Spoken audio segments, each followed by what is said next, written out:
Атыраудың тумасы Аманжолдың соңғы 8 жыл 5 айы қатаң режимдегі түрмеде өтуде. Әлі өтелмеген мерзім 6 жыл 8 ай. Ол мұсылмандықты шолақ балақ қаба сақал деп ұғынды. Жихад деп ұрандатты. Діннің атын жамылған таныстармен бірге елдігімізге қатер төндірді. Тыныш елді ұйқысынан жарылыспен оятпақ болған үшін Аманжол қылмыстық кодекстің 5 бірдей бабымен айыпталды. Сол кезде енді түсінігім бойынша мұсылмандар дегенде жаңағындай түрмеде отырған, жаңағындай басқа да бір енді бейбіт өмір сүріп жатқан мұсылмандарға қысымшылық жасалау, ашу ыза деген болды, жаңағындай әділетсіздік, тәртіп жоқ ешқандай деген сияқты. Соған бір қарсылық, наразылық ретінде сондай осындай ашу мен ызамен кетіп қалдым да. Ақида бойынша мен бағытым вообще теріс болды. Аманжол ата-анасынан ерте айырылды. Соңынан ерген бауыры бар. Сәждеге жығылған жылы Аманжолдың мінез құлқы өзгеріп, туыстарымен байланысты үзіпті. Есесіне зайырлылықты тағут деп айыптайтын топпен етене жақын араласады. Бұл 2011 жыл елдің батыс өңірінен маза кеткен уақыт еді. Сол сәтті пайдаланған шибөрілер құзырлы органдардан кек алуды жоспарлайды. Радикалдар, соған бейім адамдар көбіне форма мен дінді шектейді. Діндің бір жатып тұру, таңнан кешке шейін аш қалу, немесе жаңағыдай киім, формалар көбіне алды. Пайғамбардың сөзі бар. Бәл янзуру иля құлубикум. Яғни суреттеріңе, формаларыңа қарамай, сендердің ішкі жан дүниелеріңе қарайды. Жан дүниелерің таза болса, көркем мінез құлық дейді, сол осыдан туындайды. Атырау қаласына Рамадан айында бардым қонаққа.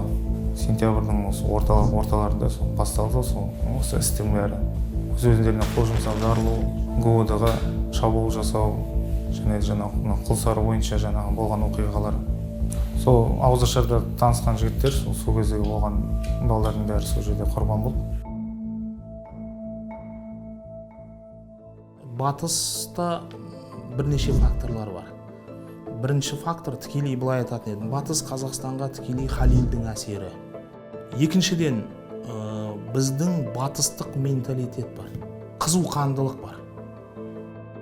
Уәхім түсінігі. Кез келген ақпаратты былай ақылмен қорытпау бар. Үшіншіден, жаңа айтып жатырмыз, сауатсыздығымыз да бар. Аманжол іс-сапарда жүргенде таныстары қылмысқа барды, жарылыс жасады. Қыршыннан өз жандарын өздері қиды.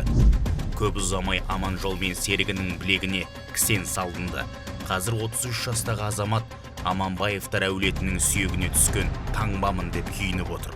Бірінші ата-анасынан бездірді оны, туған туысқанынан бездірді, дәстүрінен бездірді, тілінен бездірді, жерінен безгенеген ол адам ол ағашты жаңағы несінен кесіп алған екен, діңгегінен кімнің болсын қол шоқпары болады ғой. Сондықтан біз негізі бақытты еліміз ғой, осыны түсінбей жатыр ғой. Бірінші дініміз, екінші дәстүріміз, үшінші тіліміз, төртінші тарихымыз, бесінші жеріміз ғой. Осыған махаббат қойған адам болса, ол нағыз мұсылман болады да, дін мен дәстүрді берік ұстаған. Ол адам ешкімнің жетегімен кетпейді. Осының бір жерінде кемшілік болса, ол не қылады ол? Ол кете береді. Псевдосалафизм бізге келген исламды бұрмалауда. Дін деген бейбіт жолмен тарады ғой. Қазір деген жаңағындай зорлық, зомбылық деген көбейіп кетті. Ол негізі қайшы нәрселерді. Бұл бағдарлама енді жететін болса, әлбетте ол кешірім өтінемін ондай іске барғандарына. Бұл жерде енді отыратын жер емес, сөзін шығынға аша керек. Бүкіл өмірің бәрі зая кетеді. Ол дінді желеу етіп, қылмысқа барған лаңкестерді тоқтатпады. Керісінше демеп қолдаған сол зұлымдық оның қатаң режимдегі қапасқа қамалуына сеп болды. Аманжолға адасқанын түсініп, түзу жолға түсу үшін 15 жыл жаза кесілді. Бұл уақытта ол не оңалады, не өзін жоғалтады, таңдау өзінде.